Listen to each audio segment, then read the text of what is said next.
क्या आपने कभी ऐसा पक्षी देखा है जो स्ट्रॉबेरी मिल्कशेक में डुबोया हुआ लगता है? वो एक फ्लेमिंगो है। ये लंबे सुंदर पक्षी अपने चमकीले गुलाबी पंखों और लंबी पतली टांगों के लिए मशहूर हैं। वे सुंदर नर्तकियों की तरह लगते हैं, खासकर जब वे एक पैर पर खड़े होते हैं। एक क्लासिक फ्लेमिंगो पोज। फ्लेमिंगो बड़े झुंडों में रहते हैं, कभी कभी हजारों की संख्या में एक साथ पक्षियों का एक शानदार गुलाबी समुद्र बनाते हैं। आपको ये दुनिया भर के गर्म पानी वाले स्थानों में मिलेंगे। अफ्रीका, एशिया, यूरोप और अमेरिका। उन्हें उथली झीलें, खारे लैगून और कीचड़ वाले वेटलैंड्स बहुत पसंद हैं। फ्लेमिंगो भोजन और सुरक्षित घोंसले बनाने की जगह खोजने के लिए लंबी दूरी तय करते हैं। उनकी लंबी टांगें और घुमावदार गर्दनें गहरे पानी में भोजन तक पहुंचने में उनकी मदद करती है। और हाँ, फ्लेमिंगो बेहतरीन उड़ने वाले होते हैं। वे एक पैर पर क्यों खड़े होते हैं? शरीर की गर्मी बचाने के लिए। वे इस तरह सो भी सकते हैं। फ्लेमिंगो सचमुच प्रकृति के अजूबों में से एक हैं। क्या फ्लेमिंगो गुलाबी पैदा होते हैं? नहीं, फ्लेमिंगो के बच्चे भूरे या सफेद रंग के होते हैं। उनका मशहूर गुलाबी रंग उनके खाने से आता है, जैसे ब्राइन श्रिम्प और नीले हरे शैवाल जैसे छोटे जीव। इन खाद्य पदार्थों में कैरोटीनॉइड भरपूर मात्रा में होते हैं, वही पिगमेंट जो गाजर और टमाटर को नारंगी और लाल रंग देते हैं। जैसे जैसे फ्लेमिंगो खाते हैं, उनके शरीर पिगमेंट को तोड़ते हैं और उन्हें अपने पंखों में जमा करते हैं, जिससे वे गुलाबी हो जाते हैं। वे जितना ज्यादा कैरोटीनॉइड खाते हैं, उनका रंग उतना ही चमकीला होता है। फ्लेमिंगो अपने खास चोंच का इस्तेमाल पानी से भोजन को फिल्टर करने के लिए करते हैं।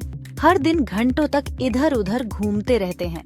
उनका आहार हर चीज को जोड़ता है, उनका रंग, उनकी चोंच और उनका निवास स्थान। अपने खास भोजन के बिना फ्लेमिंगो गुलाबी नहीं होंगे। फ्लेमिंगो बहुत सामाजिक पक्षी होते हैं। उन्हें अपने दोस्तों और परिवार के साथ रहना पसंद है। वे बड़े झुंडों में एक साथ रहते हैं, कभी कभी हजारों पक्षियों के साथ। एक बड़े समूह में रहने से उन्हें शिकारियों से सुरक्षित रहने में मदद मिलती है। इतनी सारी आंखों के देखने पर खतरे का चुपचाप आना मुश्किल होता है। जब परिवार शुरू करने का समय आता है, तो फ्लेमिंगो साथी खोजने के लिए अद्भुत समूह नृत्य करते हैं। एक बार जब उन्हें साथी मिल जाता है, तो जोड़ा एक साथ एक लंबा मिट्टी का घोंसला बनाता है। मादा ऊपर एक गड्ढे में एक बड़ा सफेद अंडा देती है। लगभग 1 महीने के बाद एक रोमिल भूरा चूजा निकलता है। फ्लेमिंगो माता पिता अपने चूजे को क्रॉप मिल्क नामक एक खास लाल तरल पदार्थ खिलाते हैं। जल्द ही चूजे एक बड़े समूह में शामिल हो जाते हैं, जिसे क्रैश कहते हैं। जैसे फ्लेमिंगो डे केयर कुछ वयस्क क्रैश की देखभाल करते हैं, जबकि माता पिता भोजन ढूंढते हैं। युवा फ्लेमिंगो तब तक साथ रहते हैं जब तक वे उड़ने और अपना भोजन खुद ढूंढने के लिए तैयार नहीं हो जाते। फ्लेमिंगो सिर्फ अपने गुलाबी रंग और एक पैर वाले पोज के लिए मशहूर नहीं है। वे काफी शोर शराबे वाले भी होते हैं।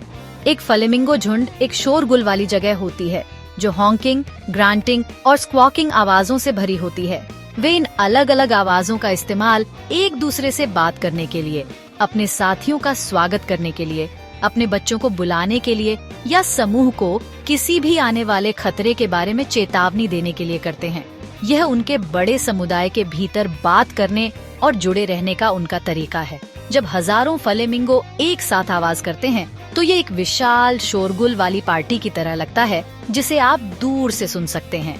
एक और मजेदार बात उनके घुटनों के बारे में है।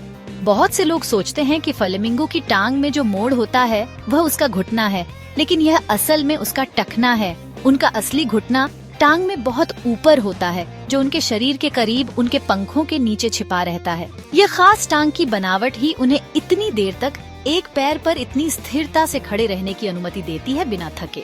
तो अगली बार जब आप एक फ्लेमिंगो देखें, तो आप अपने दोस्तों को उसके टखने की ओर इशारा करके प्रभावित कर सकते हैं, न कि उसके घुटने की ओर। ये पक्षी शरीर रचना विज्ञान का एक मुश्किल हिस्सा है, जो बहुत से लोगों को बेवकूफ बनाता है। ये सुंदर पक्षी अपने इकोसिस्टम का एक महत्वपूर्ण हिस्सा है। शैवाल और छोटे अकशेरुकी जीवों को खाकर वे पानी को साफ और संतुलित रखने में मदद करते हैं। उनकी घोंसले बनाने की गतिविधियां भी कीचड़ को ऊपर ले आती हैं, जिससे दूसरे छोटे जीवों को मदद मिल सकती है। उनकी उपस्थिति एक अच्छा संकेत है कि एक वेटलैंड निवास स्थान स्वस्थ है।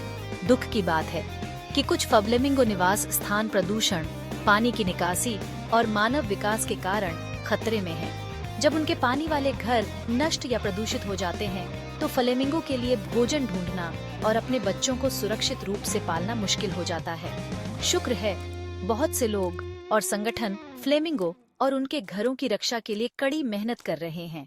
वे संरक्षित प्रकृति भंडार बनाने में मदद करते हैं, जहां पक्षी बिना किसी परेशानी के रह सकते हैं। वैज्ञानिक उनके व्यवहार का अध्ययन करते हैं ताकि यह समझ सकें कि उन्हें जीवित रहने और पनपने के लिए क्या चाहिए। इन अद्भुत पक्षियों के बारे में अधिक जानकर और दूसरों को सिखाकर हम सभी मदद कर सकते हैं। हमें अपनी झीलों और वेटलैंड्स को साफ रखना याद रखना चाहिए और दूर से उनके निवास स्थानों का सम्मान करना चाहिए। मिलकर काम करके हम ये सुनिश्चित कर सकते हैं कि ये शानदार गुलाबी अजूबे हमारी दुनिया के पानी में कई सालों तक नाचते रहें।